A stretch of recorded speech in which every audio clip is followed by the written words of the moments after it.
नमस्कार दोस्तों, स्वागत है आपका हमारे चैनल लर्न एंड ग्रो में। आज हम डिस्कस करेंगे थर्मोस्टेट वाल्व के बारे में। जो थर्मोस्टेट वाल्व होता है वो कैसे काम करता है, इसके कौन कौन से कंपोनेंट्स होते हैं और वो कैसे ये इसकी जो वर्किंग है ये कैसे होती है। तो थर्मोस्टेट वाल्व है तो थर्मो मतलब ये टेम्परेचर के अकॉर्डिंग काम करता है। तो टेम्परेचर के अकॉर्डिंग कैसे, जैसे मान लीजिए आप एसी को ऑन करते हैं और आप उसके अंदर एक टेम्परेचर को चूज करते हैं रिमोट के साथ कि 16 डिग्री रखना है, 18 डिग्री रखना है, 20 रखना है, 22 रखना है। तो अपने आप क्या होता है, कंप्रेसर मोटर कट मार जाती है और अपने आप स्टार्ट हो जाती है। तो वो चीज जो वो काम करता है वो थर्मोस्टेट वाल्व काम करता है। तो वो कैसे काम करता है वो हम देखते हैं। तो इसके अंदर क्या है, रूम का टेम्परेचर हमें मेंटेन रखना होता है इस वाल्व के थ्रू। तो ये वो काम करता है, यानी कि टेम्परेचर को सेंस करने का काम करता है। तो यहाँ पे ये लगा है थर्मो बल्ब, यानी कि जो हीट है वो सेंस करता है ये बल्ब। इस बल्ब के अंदर क्या होता है, रेफ्रिजरेंट होता है, जो कि रेफ्रिजरेंट हमारा फ्लो करता है पूरी साइकिल में। जो वेपर कंप्रेशन साइकिल होती है वही रेफ्रिजरेंट इसके अंदर यूज करते हैं। तो ये थर्मल बल्ब जब सेंस करता है टेम्परेचर को, जो इसके अंदर रेफ्रिजरेंट है वो क्या होता है, वो एक्सपेंड होता है। और जब ये ठंडा होता है तो वो कॉन्ट्रैक्ट होता है। तो देखिए कोई भी चीज़ है, किसी भी आप चीज़ को गर्म करते हैं तो वो एक्सपेंड होती है। मान लीजिए किसी गैस को आप गर्म करते हैं तो वो एक्सपेंड होगी, जैसे ठंडी करेंगे वो कॉन्ट्रैक्ट होगी। तो वही काम इसके अंदर होगा। तो ये पाइप या कैपिलरी के थ्रू अटैच होता है बिलोज के साथ, इनको बोलते हैं बिलोज।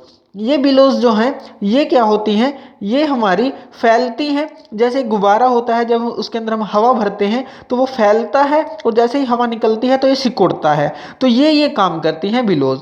तो ये जो बिलोज हैं ये हमारी कनेक्ट होती हैं जब ये फैलती हैं। देखिए ये लगी है लीवर आर्म, ये लीवर आर्म है, ये लीवर आर्म के साथ टकराती हैं जब ये फैलती है।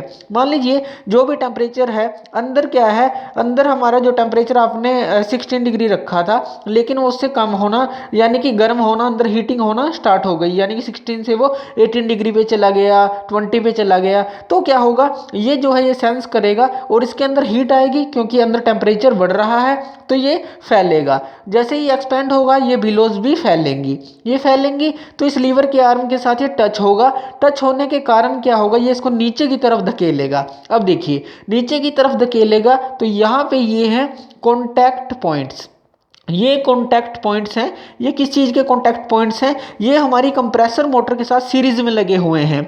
जैसे ही ये कॉन्टैक्ट पॉइंट नीचे की तरफ आएगा और इससे टच होगा, हमारी कंप्रेसर मोटर स्टार्ट हो जाएगी। दोबारा से वो टेम्परेचर को अंदर जो रूम के अंदर जो रीजन है जहाँ पे हमें ठंडक पैदा करनी है उसके अंदर ठंडक पैदा करनी स्टार्ट कर देगी। और यहाँ पे जैसे ही वो अंदर ठंडक होगी तो ये जो है ये हमारा रेफ्रिजरेंट है, ये सिकुड़ेगा क्योंकि ये ठंडा हो रहा है। और ये जब सिकुड़ेगा तो ये ऊपर की तरफ जाएगी, लीवर आर्म ऊपर की तरफ जाएगी और ये कॉन्टैक्ट पॉइंट ब्रेक हो जाएगा। जैसे ही ये ब्रेक होगा हमारा जो कंप्रेसर है वो बंद हो जाएगा। तो इसी तरह से टेम्परेचर जैसे ही अंदर मैनेज करना होगा तो हमारा कंप्रेसर मोटर जब ये कॉन्टैक्ट पॉइंट मिलेंगे तो स्टार्ट हो जाएगी और अंदर उतनी ही ठंडक वो पैदा कर देगी। उसके बाद फिर से ये कॉन्टैक्ट पॉइंट टूट जाएगा और इस तरह से वो ऑटो कट होता रहेगा। अब देखिए यहाँ पे ये स्प्रिंग का यूज किया गया है। ये स्प्रिंग का फंक्शन क्या है, इस स्प्रिंग का फंक्शन है कि इसको अपनी पोजीशन पे दोबारा ले जाना। जैसे ही ये सिकुड़ेगी तो ये जो स्प्रिंग है उसको ऊपर की तरफ धकेलेगा इस लीवर आर्म को, तो वहां पे ये इसको दोबारा से इस जो पॉइंट्स हैं इनको ब्रेक करके कर देगा जैसे ही ये सिकुड़ेगी।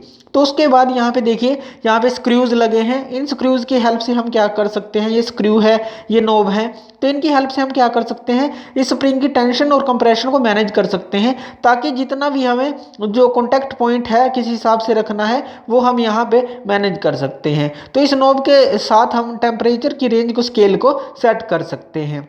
यहाँ भी डिफरेंशियल स्क्रू लगा है तो यहाँ से भी हम इसको सेट कर सकते हैं, ये डिफरेंशियल स्क्रू है। तो इस तरह से जो ये है हमारा थर्मोस्टेट वाल्व है ये काम करता है और ऑटो कट करता रहता है और टेम्परेचर को मेंटेन रखता है एक रीजन के अंदर। तो थैंक यू वीडियो देखने के लिए। और ज़्यादा अपडेटेड वीडियोज़ के लिए आप हमारे चैनल लर्न एंड ग्रो पे हमें सब्सक्राइब कर सकते हैं।